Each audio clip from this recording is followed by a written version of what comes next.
আজ অনেক সকালে ঘুম থেকে উঠেছি, শুরু করে নি ব্লগটা, বাট এখন থেকে শুরু করছি। সুন্দর করে পুজো দেওয়া হয়ে গেছে আমার। আর এই welcome back to new blog আছে। সকালে ভালো আছো? আমিও খুব ভালো আছি।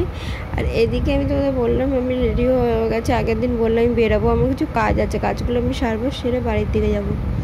তো এদিকে দুটো ফুল দেখছো, এত গরম পড়েছে, ফুলও নুয়ে গেছে। এদিকে চাউমিন করা আছে, এদিকে খাবার দাবার সব করা আছে। চাউমিনটা করার একটাই কারণ হলো আমি আর বর দুজনেই বেরাবো। ও আমার থেকে একটু আগেই বেরিয়েছে। আমার 10টায় বেরোনোর কথা ছিল, বাট ওই 10টা বেরোনো না, আমাকে 10:30টায় বেরোতে হলো। আধা ঘন্টা কাজ বাজ সেরে আমি এখন বেরাবো। তো চলো বেরাই।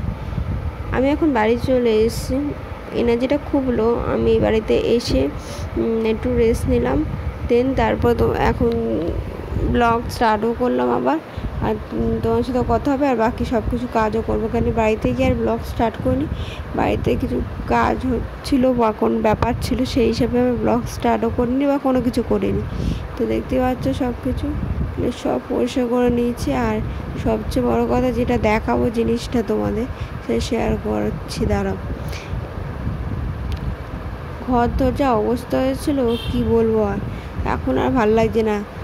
কানের দুটো সরিয়ে নিলাম। আমি ভাবছি রাতের দিকে ঘরটা একটু পরিষ্কার করে দেবো, একবারে খাওয়া দাওয়া কমপ্লিট করার সময় করি, এটা এখন ইচ্ছা করছে না। এসে আর গা ধুইনি, কেন এসে ফ্রেশ ওইভাবে ফ্রেশ হয়নি, তার একটাই কারণ ঠান্ডা লেগে আসছে। তা এই জগটা কিনেছি, মাকে কিনে রাখতে বলেছিলাম, নিয়ে এসেছি, খুব ভালো বেশ। এটা কেন কিনেছি তোমরা অবশ্যই ভিডিওটা দেখতে হবে, খুব তাড়াতাড়ি দেখতে পাবে।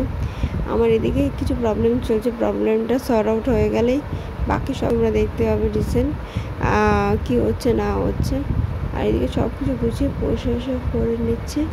রাতে তো রুটি করতে হবে, তো রুটি আর তরকারি করবো। আর এই যে মশলাটা দেখছো, এই মশলা দিয়ে চাউমিনটা করেছিলাম, অসাধারণ টেস্ট হচ্ছে। সানরাইজের এই মশলাটা ঠিক ছোটোবেলার কথা মনে করে দিয়েছে।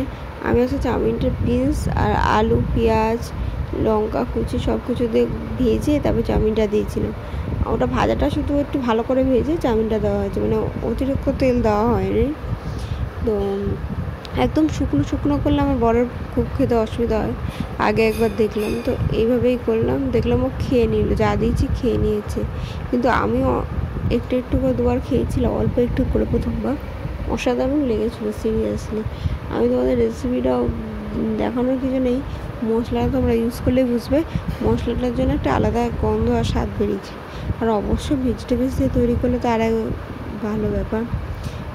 আজকে আবার আসার পথে কিছু গ্রসারি জিনিস আনলাম, আর শশা আনিনি। আর শশার দাম শুনে আমি রেখে চলেছি, শশা আনলাম না, নেবো না। 1 কিলো 20 টাকা বললো, বলার পর বলে কি না না ভুল শুনেছেন, 30 টাকা। কি আর বলবো, বেকার বেকার আর কথা বাড়ি লাভ থাকে না। টাটা।